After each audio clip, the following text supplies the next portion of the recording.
সেমিফাইনালের দৌড়ে টিকে থাকতে হলে পাকিস্তানকে এখন শুধু জিতলেই হবে না, জিততে হবে হিসেব কষে, বড় ব্যবধানে, নিখুঁত কৌশলে। এক ম্যাচের ফল বদলে দিতে পারে পুরো টুর্নামেন্টের চিত্র, এমনকি সেমিফাইনালের ভেনিউও। গ্রুপ 2-এ ইংল্যান্ড ইতিমধ্যেই জায়গা নিশ্চিত করেছে, শ্রীলঙ্কা বিদায় নিয়েছে, আর এখন বাকি একটি মাত্র টিকিটের জন্য শ্বাসরুদ্ধকর লড়াই নিউজিল্যান্ড ও পাকিস্তানের। Run, over, net run rate সব মিলিয়ে জমে উঠেছে সমীকরণের যুদ্ধ। পাকিস্তান কি পারবে অসম্ভবকে সম্ভব করতে? চলুন জেনে নেই বিস্তারিত।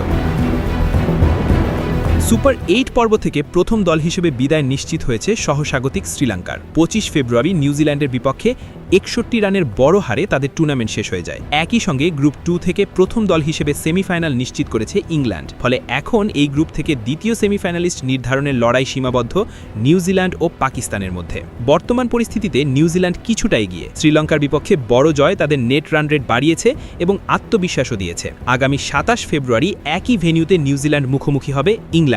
এই ম্যাচই নির্ধারণ করবে গ্রুপের চূড়ান্ত চিত্র।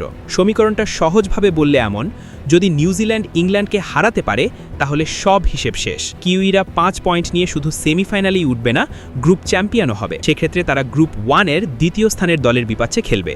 আর এই ফল হলে 2 সেমিফাইনালই অনুষ্ঠিত হবে ভারতে। কিন্তু যদি ইংল্যান্ড জিতে যায় তাহলে চিত্র পাল্টে যাবে। ইংল্যান্ড 6 পয়েন্ট নিয়ে গ্রুপ চ্যাম্পিয়ন হবে, আর পাকিস্তানের সম্ভাবনা তখনও বেঁচে থাকবে। তবে তখন সামনে আসবে সবচেয়ে বড় বাধা, নেট রান রেটের বিশাল ঘাটতি। ধরা যাক ইংল্যান্ড 180 রান করে এবং নিউজিল্যান্ডকে 30 রানে হারায়, তাহলে পাকিস্তানের সামনে থাকবে কঠিন চ্যালেঞ্জ।